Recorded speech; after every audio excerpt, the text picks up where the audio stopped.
Hi, welcome to the video. Please click like and subscribe. I definitely appreciate it. So I'm going to be talking about improvisation today.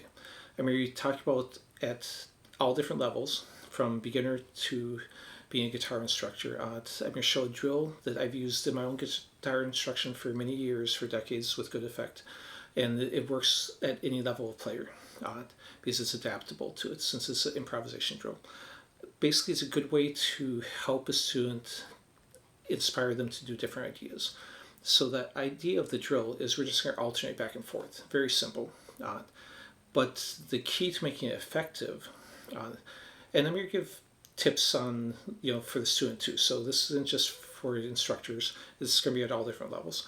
But the key to make it effective is when the instructor or the better player, if it's just two friends playing, is playing, they want to inspire the less experienced player or student to do new things and to do things in a way that maybe sounds better, but not playing outside of the technical ability of the student. Because if I do something like this with someone who's a very beginner, that's not going to help them any, because they might think, oh, okay, that's a cool lick, but what do I do with that? I only know minor pentatonic, and you're doing these arpeggios and these fast scale runs that I can't do. So the key is take your ability down to where they're at, and then still try and make something interesting. So for example, if a student only knows minor pentatonic, and they're just kind of going,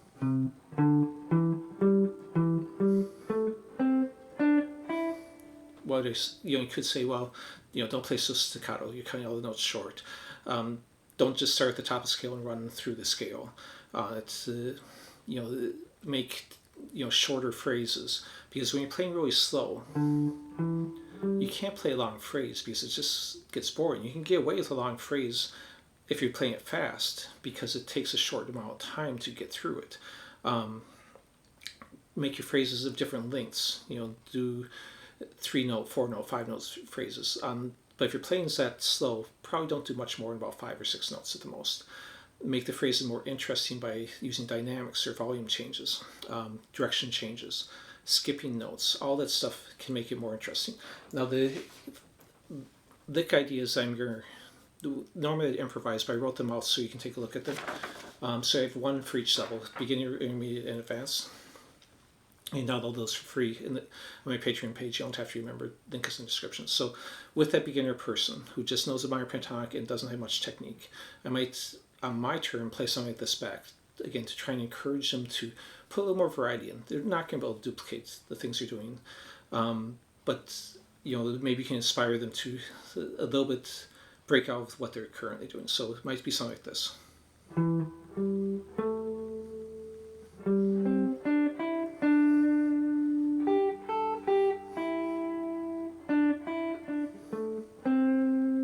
Again, nothing physically demanding. There's a couple of skips, but they're just relatively simple, but that breaks up so it doesn't sound as much like a scale.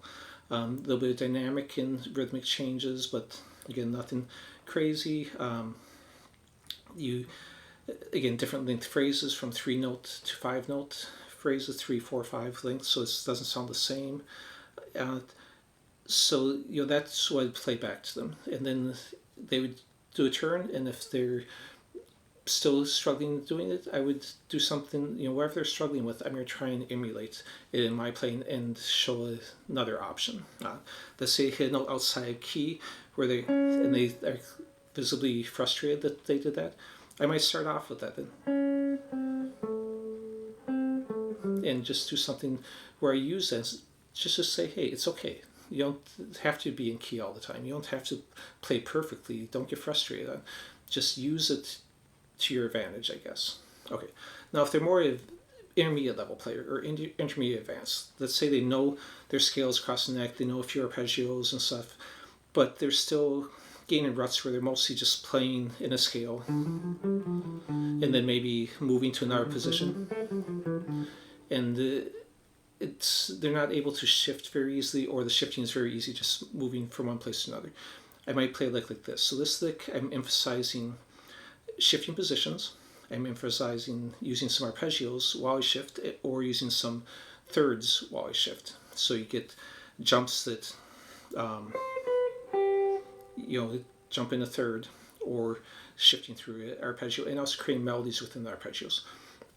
So again, just trying to inspire in general ways at whatever they're struggling with. So this would be a second lick I wrote down.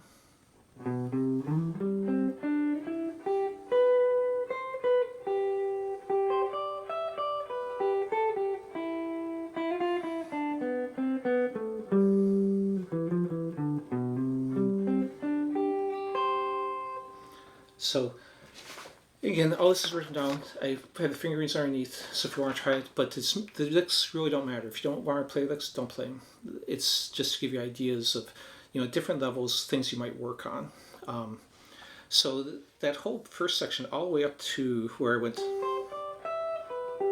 there, it's all in C major 9.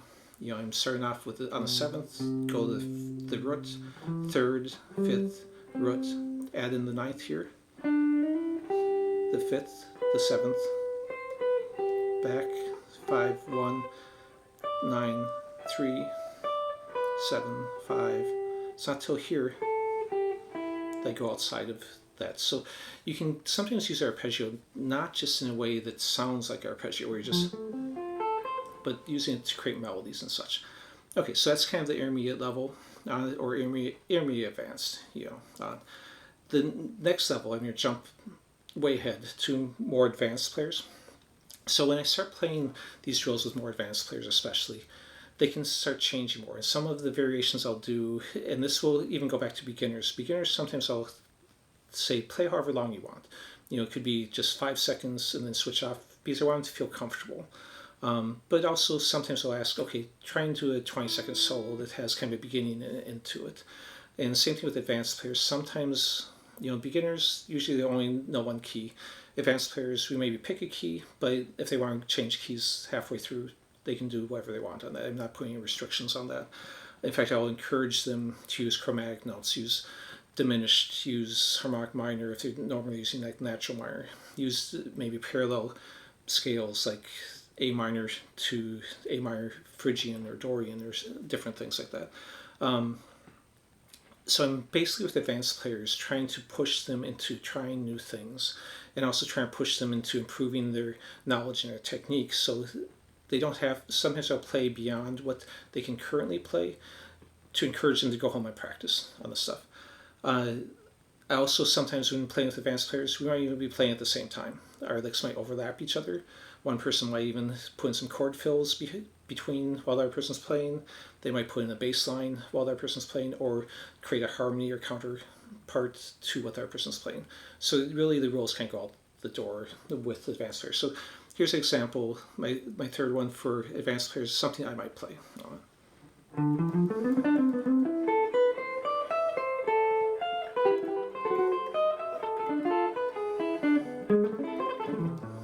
So within that, let me go and play that one slower. The other ones are pretty slow, so but you can kind of walk through. So I'm starting off, all these are in the key of C, or A minor. I'm starting off just shifting up the scale, and then rather than hitting this note, I'm going to go right to the next string. Do a little sequence there. Slide up. Technically I'm playing through like an A minor there. Then we come back. So what's that? It sounds a little odd, and the reason because I'm hitting that F note and then going to E minor. Well, F would be a flat 9 in relation to E minor, so it's kind of like E minor add 9, or add flat 9. And then go outside key, shift up here, and do a diminished 7. You can consider it F sharp diminished 7 if you want. Then you're going to hit this E note, and jump back to that again, repeating a similar idea from earlier of hitting the 9th to the minor. So it's like a D minor add 9, so. And then at this point you can use either finger here. I'm actually playing in harmonic minor momentarily for there, because I'm adding that G sharp note, the major 7th to it. And if you look at it in relation to that, it's got the minor, root minor, flat 5, and this would actually be the sharp 5 or flat 6. So it's creating a lot of tension. And then I just end on this standard A minor arpeggio. So on this, I give the notes with the fingerings I'm using. I give some of the ideas that I'm trying to pass along at the different levels.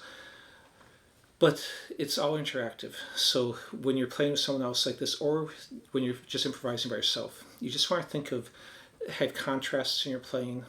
So even if you're not very fast, so I don't have anything else right now, so everything else if I play is improvised. If I can't play very fast, just have still speed variances within what you can play. So if you can only play your slowest stuff here and your fastest stuff here, still go your slowest and fastest. You don't have to have a huge range of speed on it. And if you're able to play super fast, still slow it down sometimes. Don't stay at that speed all the time. And if you don't have a rhythm that you really have to like harmonize with, like there's another guitar part or something, let things flow. I'd like to personally create melodies that are more like a singer might do, where it kind of floats over and there's not a distinct rhythm all the time. If you think about singers, unless it's a rapper or something, you're not going to hear the beats so much. So I don't want to play something, if I'm doing a scale run, that's very easy to hear what it is.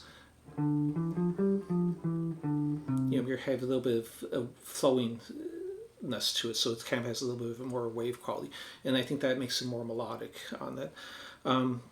But the biggest thing to get better with improvising is you just have to do it. And especially beginners a lot of times don't want to improvise because they just don't feel comfortable. I got a video link up in the corner that has some beginner drills for improvising that helps people feel more comfortable, so you can also check out. I think I'll leave it there. So again, please like, subscribe, leave a comment if there's any questions, or just leave a emoji or something, because all that helps me get more views. Thanks for watching.